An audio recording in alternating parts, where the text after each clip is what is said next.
히브리서 9장 27절입니다. 우리 다 같이 한 목소리로 9장 27절 말씀 읽겠습니다. 시작. 한 번 죽는 것은 사람에게 정하신 것이요 그 후에는 심판이 있으리라. 아멘. 오늘 또 새벽을 깨우셨습니다. 오늘 함께 나누는 말씀이 여러분들의 영혼의 귀한 양식이 돼서 영혼이 잘됨같이 범사가 잘되고 강건한 삶을 살아가는 한날의 삶이 되어지기를 주님의 이름으로 축복합니다. 여러분들은 지금까지 살아오면서 사람이 태어나는 것은 순서가 있지만 죽는 것에는 순서가 없다라는 말 들어보셨죠? 또 그리고 그런 말도 해보셨죠? 이게 무슨 의미인지 아시죠? 사람은 한번 태어나면 반드시 죽게 되어 있다는 말이에요. 그 말을 사람이 태어나는 것은 순서가 있지만 죽는 것에는 순서가 없다라고 이야기를 하는 겁니다. 그리고 여러분들 또 살아오면서 죽으면 그만이지 라는 말 해봤어요. 그런 말 들어보셨죠? 대부분의 많은 사람들은 죽으면 그만이지 라는 말도 하고 또 그런 생각을 가지고 살아가는데 여러분 그것은 틀린 말입니다. 죽으면 그만이 아니에요. 죽음은 그만이 아니고 죽음은 끝이 아니고 죽음 이후에 또 다른 일들이 우리를 기다리고 있습니다. 그 기다리고 있는 것이 뭐냐면 심판이에요. 천국과 지옥이 있습니다. 오늘 본문의 말씀이요. 한 번 죽는 것은 사람에게 정해진 것이요 그 후에는 심판이 있으리니. 사람이 죽는 것은 정한 것이고 그리고 죽음이 끝이고 아니라 그 후에는 심판이 있다고 우리 분명히 말씀해 주고 있어요. 그렇습니다. 사람은 반드시 죽게 되어 있습니다. 그런데 사람들은 죽는다는 개념을 잊어버리고 살아갈 때가 참 많아요. 죽는다는 것을 생각하지 않고 그때 이 땅에서 천년 만년 살 것 같다는 그런 생각을 가지고 살아가거든요. 그러나 때가 되면 사람은 죽어요. 죽음으로 끝나는 것이 아니라 죽은 후에는 심판이 있다는 사실을 우리는 꼭 기억하고 살아갔으면 좋겠어요. 시편 기자는 89편 48절에서 이렇게 얘기했습니다. 누가 살아서 죽음을 보지 아니하고 그 영혼을 음부의 권세에서 건져낼 수 있겠느냐. 그 누구도 피해갈 수 없다는 게 죽음이라는 얘기죠. 전도서 3장 20절을 보면 다 흙으로 말미암았으므로 다 흙으로 돌아가나니 다 한 곳으로 가게 된다. 사람은 반드시 죽는다는 것을 이야기해 주고 있습니다. 그리고 아까 말씀드린 것처럼 사람은 죽으면 심판이 나를 기다리고 있어요. 그런데 여러분 무엇을 심판할까? 심판이 있다고 그러는데 나에 대해서 무엇을 심판을 하겠다는 걸까? 내가 지금까지 살아오면서 한 말과 내가 한 행동에 대해서 심판을 한다는 거예요. 우리는 아무 의미 없이 아무 생각 없이 이런 말도 하고 저런 말도 하고 이런 짓도 하고 저런 짓도 하고 그렇지만 우리가 죽은 후에는 내가 지금까지 살아오면서 한 말들, 내가 살아오면서 한 행동들, 그걸 가지고 심판을 한다는 겁니다. 마태복음 12장 36절 말씀입니다. 내가 너희에게 이르노니 사람이 무슨 무익한 말을 하든지 심판날에 이에 대하여 신문을 받으리니. 예수님께서 말씀하신 거예요. 내가 어떤 말을 하든지 간에 그 말 가지고 심판을 받게 될 것이라는 거예요. 요한계시록 20장 13절 말씀입니다. 바다가 그 가운데서 죽은 자들을 내주고 또 사망과 음부도 그 가운데서 죽은 자들을 내주매 각 사람이 자기의 행위대로 심판을 받고 자기가 행한 대로 심판을 받게 된다는 겁니다. 그러면 어떤 근거에 의해서 내가 한 말과 내가 한 행동에 대하여 심판을 받느냐는 거예요. 근거가 있어야 되잖아요. 내가 말한 근거가 있어야 그 근거를 가지고 심판을 할 거 아니에요. 내가 하는 행동에 대한 근거가 있어야 너 왜 이렇게 했어 이렇게 했어라고 심판을 받을 거 아니에요. 여러분 생명책이라는 말 들어보셨잖아요. 생명책. 우리의 모든 것들이 다 기록되어 있는, 내가 한 말과 내가 행동들이 다 기록되어 있는 생명책을 근거로 해서 우리는 심판을 받게 되는 겁니다. 요한계시록 20장 12절 말씀이에요. 또 내가 보니 죽은 자들이 큰 자나 작은 자나 그 보좌 앞에 서 있는데 책들이 펴 있고 또 다른 책이 펴졌으니 곧 생명책이라. 죽은 자들이 자기 행위를 따라 책들에 기록된 대로 심판을 받으니. 내가 한 말, 내가 한 행동들은 생명책에 다 기록되어 있어서 우리가 죽은 후에 그 생명책의 근거로 해서 내가 한 말과 내가 한 행동에 대하여 심판을 받게 된다는 겁니다. 사랑하는 성도 여러분, 마태복음 25장 32절에서 34절에 이런 말씀이 있어요. 모든 민족을 그 앞에 모으고 각각 구분하기를 목자가 양과 염소를 구분하는 것 같이 하여 양은 그 오른편에 염소는 왼편에 두리라. 그때 임금이 그 오른편에 있는 자들에게 이르시되 내 아버지께 복받을 자들이여 나와 창세로부터 너희를 위하여 예비된 나라를 상속받으리라 하신 말씀이 있어. 우리는 예비된 나라를 상속받아야 할 사람들이에요. 예비된 나라를 상속받는 것은 예수님을 나의 구주로 믿고 살아가며 고백하며 살아가는 사람들은 예배된 나라를 상속받을 수 있습니다. 그런데 여러분, 구원받은 것에 만족하지 마시고 예배된 나라에 들어간다, 예배된 나라를 상속받는다라는 것에만 만족하지 마시고 예배된 나라에서 내가 어떤 삶을 살아갈 것인가를 생각하며 살아가는 삶을 살아갔으면 좋겠어요. 내가 예수 믿어서 구원받았다라는 것에만 만족하지 말고 내가 예수를 믿어 구원받은 하나님의 사람이 됐다. 그래서 나는 이제부터는 하나님의 사람으로서 삶을 살아가야 돼. 그런 마음을 가지고 살아가면 우리는 예비된 나라를 상속받을 때도 당당하게 상속받을 수 있고 심판대 앞에 섰을 때도 우리는 당당하게 그 심판을 받을 수가 있게 되는 거거든요. 구원받은 사람으로서 삶이 바로 예수님으로부터 받을 심판을 준비하는 삶이에요. 양과 염소로 구분되어질 때 양의 자리에 설 수 있는 삶을 살아가는 거예요. 내가 양의 자리에 설 수 있는 삶을 살아갈 때 심판이 왜 두려움이 있겠어요? 두려움이 없지. 당당할 수밖에 없지. 고린도전서 3장 12절에서 15절 말씀입니다.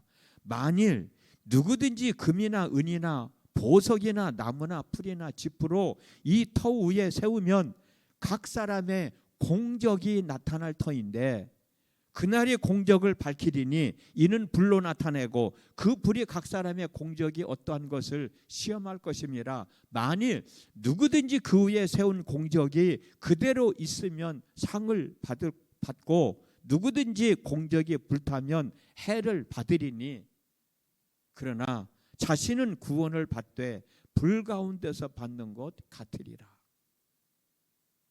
불에 타도 없어지지 않는 공적이 남아있는 삶을 살아가라는 거예요. 그래야 하나님 앞에 당당하게 설 수 있지 않겠느냐.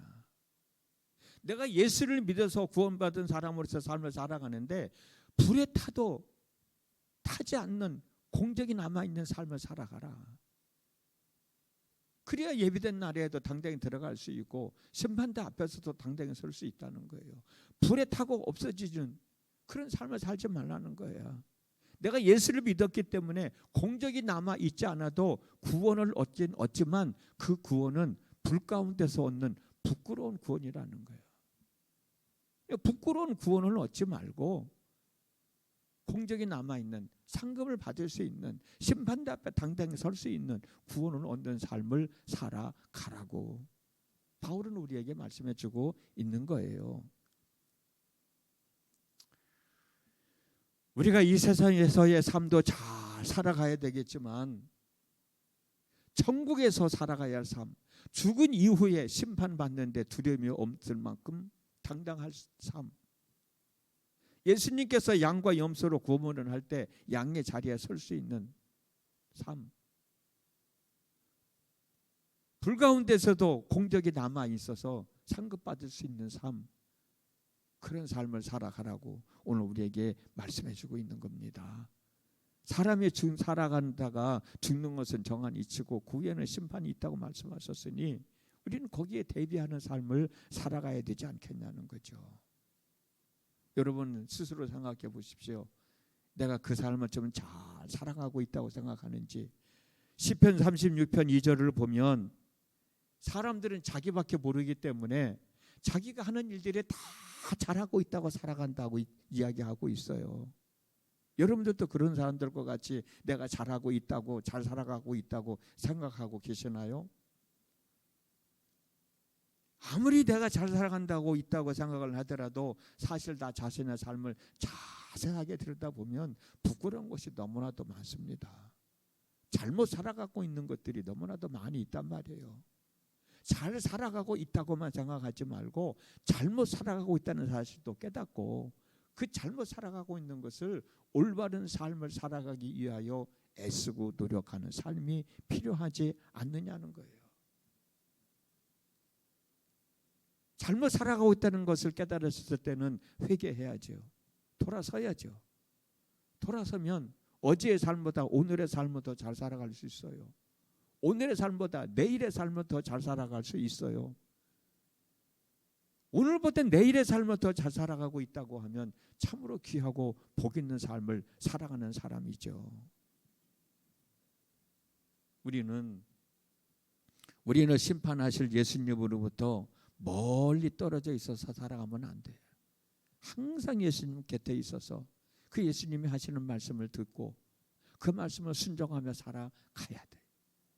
그래야 하나님의 역사하심을 보면서 살아갈 수 있고 이 세상을 떠나 심판대 앞에 섰을 때도 당당하게 설 수 있고 양의 자리와 염소의 자리에 설 때도 양의 자리에 당당하게 설 수 있고 하나님 나라의 유업도 당당하게 물려받을 수 있게 되는 거죠. 우리 너무나도 잘 알고 있잖아요. 무리가 되지 말고 제자가 되자. 제자가 돼서도 예수님과 멀리 떨어져 있으면 안 돼. 베드로 잘 아시잖아요. 예수님이 붙잡혀 갔을 때 다른 제자들은 다 도망을 갔지만 그래도 베드로는 예수님을 따라갔는데 가까이 따라가지 못하고 멀찌감치 서서 따라가다 보니까 결국은 예수님을 3번씩이나 부인하고 말하잖아요. 항상 예수님과 함께하는 삶, 예수님과 동행하는 삶, 그 삶 속에서 예수님의 말씀을 생각하면서 그 예수님의 말씀을 순종하며 살아갈 때 우리는 내 영혼을 만족시킬 수 있는, 아까도 말씀드린 것처럼 양과 염소를 구별하는 자리에 섰을 때도 당당하게 양의 자리에 설 수 있는 삶, 심판대 앞에서도 당당하게 설 수 있는 삶, 하나님의 나라를 유업으로 받을 때도 당당하게 유업을 받을 수 있는 삶, 그런 삶을 살아갈 수 있게 되는 거죠. 그렇게 살아가야 된다는 것은 알고 있으면서도 막상 살아가려고 하다 보면 잊어버리게 될 때가 있잖아요. 그래서 우리는 끊임없이 쉼없이 하나님 앞에 기도할 수밖에 없는 거예요. 스가랴 4장 6절 말씀에 만군의 여호와께서 말씀하시되 이는 힘으로 되지 아니하며 능력으로 되지 아니하고 오직 나의 영으로 되느니라. 하나님의 영으로 되는 거. 내 의지로도 안 되고 내 노력으로도 안 되고 하나님의 영이 함께 하실 때 가능하니까 우리는 늘 성령이 내 마음속에 내 삶 가운데 함께 하시기를 간구하고, 하나님 내 힘으로도 안 됩니다. 내 의지로도 안 됩니다. 성령께서 나와 함께 하셔서 내게 가르쳐 주시고 생각나게 하시고 도와주실 때 내가 심판을 대비하는 삶을 살아갈 수 있고, 내가 유업으로 이어받을 하나님 나라도 받을 수 있고, 양과 염소의 자리를 구별할 때 양의 자리에 설 수 있는 삶을 살아갈 수 있으니 하나님 내게 은혜를 베푸시되 성령 충만한 은혜를 베푸셔서 성령의 인도하심을 따라 살아갈 수 있게 하여 주십시오 라고 얘기할 수 있죠. 오늘 또 하루의 삶을 살아갑니다. 오직 성령의 인도하심 속에서, 역사하심 속에서 이 땅에서 사랑하는 삶을 위하여 열심히 살아가는 겁니다. 또 심판을 대비하는 삶도 열심히 살아가는 거예요. 하나님 나라에서 영원히 살아가야 할 삶도 준비하며 살아가야 되는 거예요. 그래서 우리의 삶은 바빠요. 부지런해야 돼요. 저는 예수 믿는 것도 일이라고 얘기합니다. 일. 예수 믿는 것도 일이에요. 그래서 우리 예수 믿는 사람은 예수 믿지 않는 사람들보다 한 가지 하는 일이 더 있어요. 그게 뭐예요? 예수 믿는 일이에요. 예수 믿는 일을 하기 때문에 지금 우리는 새벽을 깨우고 이 시간 하나님 앞에 나와 있는 거고, 예수님을 믿는 것도 일이기 때문에 천국에 살아가는 삶도 준비하는 거고, 오늘 하루도 오늘 나눈 말씀 마음에 간직하시고, 언젠가는 죽게 되지만 그 죽음 후에는 심판이 있다는데 그 심판대 앞에 서기에 부끄러움이 없는 삶을 살자. 이 땅에서만 사는 것 때문에 만족해하지 말고 심판대 앞에서 살아갈, 심판대 앞에 설 때를 생각하면서 내가 하나님의 사람으로서 떳떳하게 당당하게 부끄럽지 않게 살아가자. 이렇게 살아가면 양과 염소를 구별하는 자리에서도 양의 자리에 설 수 있을 것이고, 하나님의 나라도 유업으로 이어받고 그 나라에서 영원한 삶을 살아갈 수 있지 않겠느냐. 내가 언제까지 세상에서 살아갈지는 모르지만 하나님 나라는 영원히 살아갈 것이 아니냐.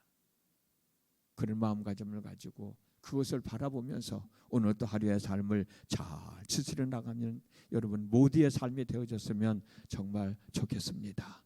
그리 될 수 있기를 주님의 이름으로 축복합니다. 기도합니다. 지난 밤에도 함께 하시고 오늘 또 하루의 삶을 허락해 주셨습니다. 어찌 보면 하나님께서 오늘 또 우리가 하루를 어떻게 살아갈까 기대하고 계실 텐데, 어제 말씀 나눴던 것처럼 하나님이 답답해 하시면서 우리를 지켜보는 것이 아니라 잘했다 칭찬하시면서 기뻐하시면서 우리의 삶을 지켜보는 하루가 되어졌으면 좋겠습니다. 그리 살아갈 수 있도록 성령님 도와주시어서 우리가 세상을 떠나 심판대 앞에 섰을 때도 당당하게 심판을 받는 저희들 되게 하여 주시고, 양과 염소로 구분받는 자리에서도 당당하게 양의 자리에 쓸 수 있는 삶을 살아가게 하여 주시고, 하나님의 나라도 유업으로 이어받고 그 나라에서 영원한 삶을 살아가는, 불 가운데서도 우리의 이 땅에서 살아간 삶의 공적이 남아있는 삶을 사는 저희 모두가 되어지도록 하나님 도와주시옵소서. 이 세상에서 살아가는 삶도 열심을 다하여 살아가야 됩니다. 우리 삶 속에서 하나님의 영광을 드러내며 살아가는 삶을 살아가야 합니다.